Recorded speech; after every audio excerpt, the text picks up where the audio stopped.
Em um canto distante do deserto, onde a terra guarda segredos e o ar parece pesado com mistério, há um lugar diferente de qualquer outro. Este rancho não é apenas um pedaço de terra, é um ponto de encontro para eventos estranhos e inexplicáveis.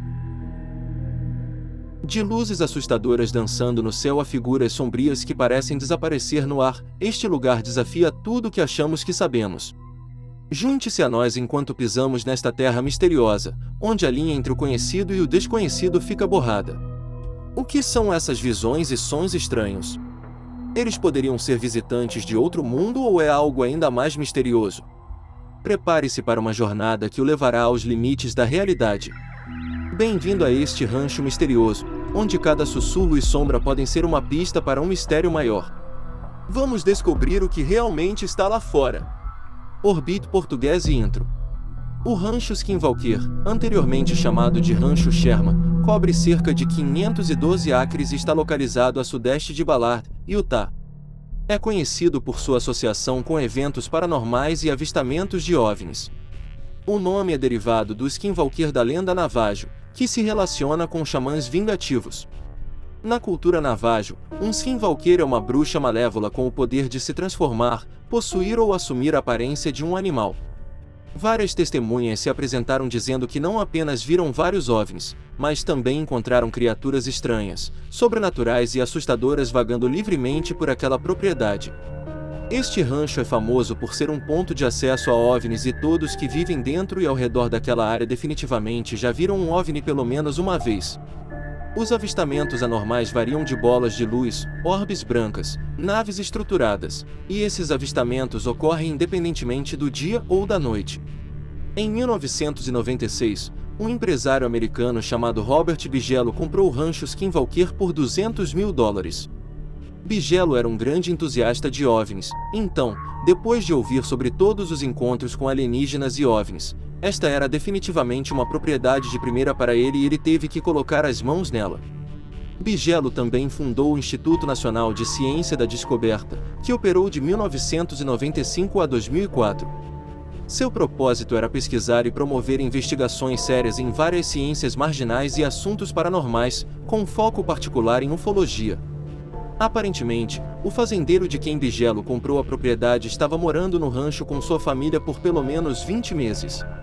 E acredite ou não, aqueles 20 meses foram os momentos mais horríveis de suas vidas.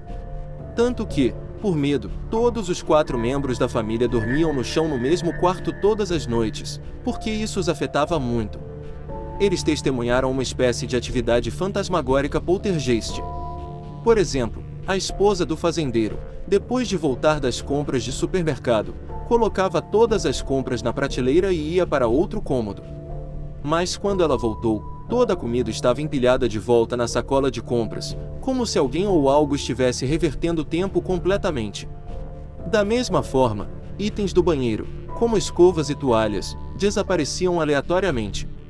Um dia, o enorme equipamento de perfuração do fazendeiro desapareceu no ar, e mais tarde ele o encontrou pendurado em uma árvore. A família até começou a ouvir vozes estranhas à noite, como se alguém estivesse falando com eles em línguas alienígenas estranhas que eles definitivamente não conseguiam compreender.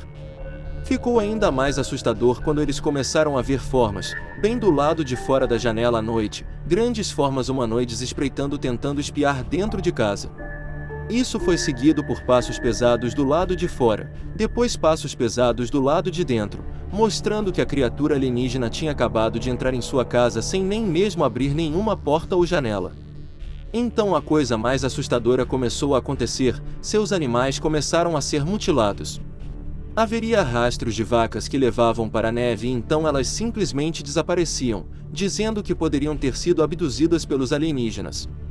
Da mesma forma, bezerros foram deixados mutilados, cortados com precisão cirúrgica, o que definitivamente descartou a possibilidade de ser um ataque de animal selvagem. A família do fazendeiro parecia ter passado pelo inferno nos últimos 20 meses. Eles até viam grandes buracos no céu, com coisas voando para dentro e para fora, muito parecido com um portal intergaláctico ou interdimensional. Inicialmente, o fazendeiro pensou que o governo dos Estados Unidos estava apenas fazendo tudo isso para forçá-lo a vender a propriedade e sair de lá, mas depois ele percebeu que essas criaturas de outro mundo eram de fato reais. A família inteira começou a ver OVNIs em todas as formas e tamanhos. OVNIs que vinham do nível do solo e, de repente, disparavam para o céu na velocidade da luz. Eles até viram diferentes tipos de orbes brancos, que pareciam ser controlados de forma inteligente, muito semelhantes aos orbes que desaparecem vistos na Área 51.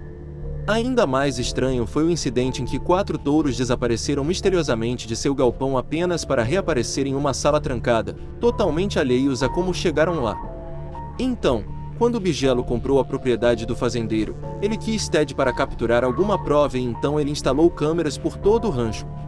E para sua total consternação, uma das câmeras foi rasgada em pedaços, o que implica que as criaturas alienígenas não queriam ser gravadas pela câmera. E esta não é a primeira vez que extraterrestres se irritam com alguém que estava tentando capturar seu paradeiro. Da mesma forma, alienígenas supostamente tendo uma base secreta na Lua quase se tornaram hostis, quando alguém conseguiu a localização precisa de sua base. Alienígenas tendo uma base na Lua não é um pensamento rebuscado, pois o próprio Elon Musk expressou seu desejo de estabelecer uma base humana permanente na Lua. Ele quer construir uma base permanente na Lua que possa ser usada como uma plataforma de lançamento para nossa futura viagem interestelar. Mas voltando aos alienígenas vistos na Lua, em 2019, um fotógrafo russo, enquanto tentava focar na Lua, viu 3 objetos circulares se movendo perto da superfície da Lua. E então, quando ele tentou se concentrar novamente para confirmar o que viu, para seu espanto, agora havia vários OVNIs circulares se movendo na mesma velocidade da esquerda para a direita sobre a Lua. Parecia que um batalhão inteiro de OVNIs estava voando para uma missão sobre a Lua. Esses OVNIs estão conectados à base lunar alienígena sobre a qual falaremos? Vamos descobrir. Tudo começou quando um vidente chamado Ingus Van foi contratado pela CIA para visualizar remotamente o lado escuro da Lua, especificamente para a presença alienígena. A visualização remota é uma técnica de projeção psíquica onde o vidente é feito para sentar em um local e pode olhar para um lugar diferente em qualquer lugar da Terra puramente pelo poder de sua mente. Mais tarde no vídeo, falaremos sobre outro vidente que também foi contratado pela CIA para um propósito semelhante, mas as coisas não deram certo para ele. Voltando a Ingus Van, ele lançou um livro em 1998 chamado Penetration, onde detalhou toda a sua experiência com a CIA e tudo o que viu na superfície da Lua. Tudo isso também veio à tona em 2006, quando a CIA divulgou documentos sobre o projeto altamente secreto Stargate. Também falaremos sobre esse projeto mais tarde em detalhes. Esta sessão de visualização remota em particular ocorreu em 1975. Ingus Van recebeu uma ligação às 3 da manhã e foi informado para ir a Washington e visitar o Museu de História Natural. Lá, ele foi informado para ficar perto do elefante sobre a rotunda central ao meio-dia. Então ele foi lá na hora certa e um homem com aparência militar se aproximou dele e lhe entregou um cartão, que dizia: "Não fale nem faça perguntas. Isto é para nossa segurança e também para a sua. Por favor, siga-me." Svan foi então levado a um carro e sentou-se ao lado de outro homem com aparência militar.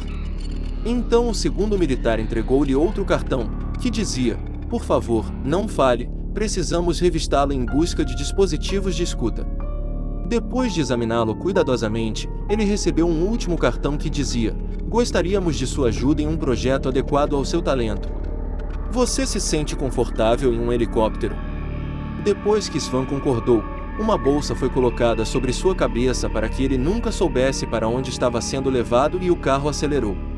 Eventualmente, após o passeio de carro, ele foi obrigado a sentar-se em um helicóptero. Após pousar no destino, Svan foi levado para um prédio muito silencioso e depois para um elevador. Quando o elevador chegou ao andar desejado, a bolsa foi removida da cabeça de Svan e ele foi então apresentado ao Sr. Asherod. Asherod então fez uma proposta para contratar Svan para a visualização remota de um local, recebendo $1000 por dia, com o que Svan concordou. Também lhe foi dito que o que quer que ele visse através da sessão de visualização remota não deveria ser revelado a ninguém, pelo menos por mais 10 anos. No dia seguinte, Svan foi informado de que ele estaria visualizando a Lua remotamente. Ele recebeu uma lista de coordenadas e ele passou por cada uma delas, uma por uma. Alguns dos locais que foram mencionados, ele não viu nada, apenas a superfície estéril da Lua e as crateras. Mas então Svan se deparou com algo muito interessante e confuso. Ele descreveu ter visto rastros na superfície da Lua, algo que só poderia ser feito por algum tipo de veículo lunar. Então ele foi ver uma cratera que estava cheia de uma névoa verde, enquanto também gerava luz. Em uma vigilância mais próxima, ele foi capaz de ver algo que o fez congelar na cadeira. Ele viu um campo de aviação ativo na Lua. Svan descreveu ter visto grandes estruturas como hangares, estradas, pontes, torres e até mesmo máquinas, o que provavelmente explica os rastros que ele viu na superfície antes. Ele então se mudou para ver um local diferente, onde viu algumas estruturas emitindo luz de cores diferentes. Svan entrou para dar uma olhada mais de perto. Ele podia ver estruturas em forma de domo que até tinham janelas e também aquele mesmo brilho verde assustador. Ele tentou ter uma visão mais clara daqueles domos e tentou olhar pelas janelas e ficou chocado com o que viu. Svan viu figuras humanoides ocupadas com algum tipo de atividade. Mas o que aconteceu em seguida fez o sangue de Svan gelar. Primeiro e então várias figuras humanoides simplesmente pararam de fazer o que estavam fazendo e começaram a olhar diretamente para a janela, mostrando que sabiam que alguém as estava observando. Isso deixou o Svan extremamente nervoso e ele comunicou a Sheldon que o tinham visto. A Sheldon então pediu a Svan para voltar imediatamente. Mas Svan disse a ele que eles estavam apontando para ele e as coisas estavam prestes a piorar. Isso levou ao pânico em massa na sala e a Sheldon implorou a Svan para retornar para sua própria segurança e foi quando Svan de alguma forma voltou à realidade. Ao abrir os olhos, ele confrontou a Sheldon e perguntou a ele: "Você já sabe que eles são médiums, não é?" Ao que a Sheldon disse a ele que o experimento havia acabado e que ele tinha que ir para casa. Por que a Sheldon encerrou a reunião com Svan tão abruptamente? Ele viu algo que não deveria ver? E se Svan for acreditado, então essas chamadas figuras humanoides estão realizando algum tipo de atividade industrial em nossa Lua. Talvez minerando algum tipo de recurso raro? As últimas pessoas a andar na Lua foram Eugênia Cernan e Harrison H. Schmitt, que fizeram parte da missão Apollo 17 em 1972. Nenhum humano pisou na Lua depois disso. Mas uma missão tripulada está programada para ser lançada em setembro de 2025, que envolverá 4 astronautas orbitando a Lua. Esta missão testará as capacidades da NASA para exploração do espaço profundo e abrirá caminho para Artemis III, que pousará a primeira mulher e pessoa de cor na Lua. Esses astronautas encontrarão esses chamados humanoides hostis na Lua? Teremos que esperar até 2025 para descobrir. Compartilhe suas ideias na seção de comentários abaixo. E não deixe de assinar o Orbit Portuguese para as últimas revelações em exploração espacial. Aperte o ícone do sino para se manter atualizado e vamos continuar explorando juntos.